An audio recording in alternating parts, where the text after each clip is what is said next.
19 दिसंबर को तपसिया के science city auditorium में विश्व जागृति मिशन ट्रस्ट कोलकाता की ओर से आयोजित आचार्य सुधांशु जी महाराज की दिव्य पाठशाला में शाम को आरएसएस के जनसंपर्क प्रमुख व किसान शाखा के प्रभारी रामलाल भी आए और उन्होंने महाराज जी से आशीर्वाद लिया। सुधांशु महाराज ने रामलाल जी की प्रशंसा करते हुए कहा कि मैं 25 साल से इन्हें देख रहा हूँ। बाल सफेद हो गए पर ऊर्जा बरकरार है। वे इतने सरल हैं, सहज हैं, उन्हें लोगों का हृदय जीतना और अपनाना आता है। आरएसएस से जुड़े प्रशांत जी ने भी महाराज का अभिनंदन किया। विश्व जागृति मिशन की ओर से भी रामलाल व प्रशांत जी का स्वागत किया। मंच संचालिका दुर्गा व्यास ने उन लोगों के नाम पुकारे जिन्होंने सुधांशु जी को पुष्प अर्पित किया। इनमें आरती मोदी, अजय चौधरी, प्रमोद तोदी, कमल सराफ, लक्ष्मण अग्रवाल, विजय रुइया, श्री व श्रीमती एन.के. माहेश्वरी शामिल थे। शाम के प्रवचन में सुधांशु महाराज जी ने कहा कि कुछ गड़बड़ होने पर आपको वास्तु का ध्यान आता है, पर अगर आप अपनी जिंदगी, अपने वास्तविकता को ठीक करना शुरू कर दीजिए, खुद को ऊंचा कर लीजिए, तो आपका घर भी ऊंचा हो जाएगा।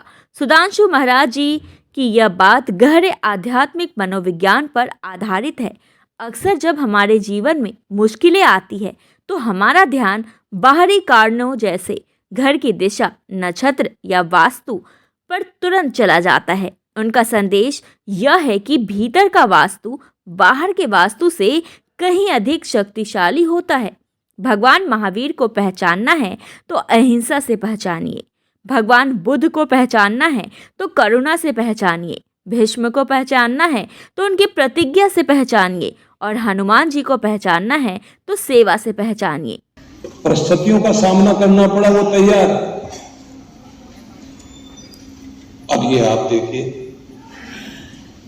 कि अगर अपने कंफर्ट जोन में ही बैठे रहना चाहते हैं तो फिर जीवन में कुछ भी नहीं होगा। और ये बात सबको याद रखनी चाहिए। जो लोग ये सोचते हैं बदलाव होना चाहिए, जीवन में कुछ बढ़िया होना चाहिए,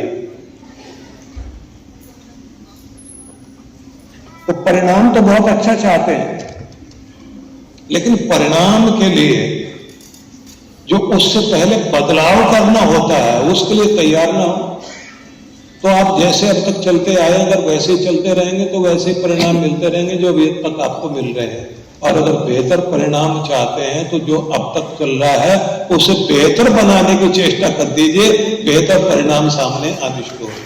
आचार्य सुधांशु जी महाराज उन्होंने कहा कि बच्चों की आंखों में झांक कर देखिए तो पता लग जाएगा कि वह क्या चाहता है। वह पिता सुबह से शाम तक अपने बच्चों के लिए काम करता है, पसीना बहाता है। उसकी जेब कितनी ही तंग क्यों ना हो, बच्चों के लिए उसका जेब हमेशा भरी रहती है। इसलिए माँ बाप का आदर करे। एक जागरूक माता पिता वही है जो शब्दों के बजाय आंखों के भावों से बच्चे के डर, खुशी या उसकी ज़रूरत को समझ ले। आप उनके साथ कुछ देर बैठ जाएं।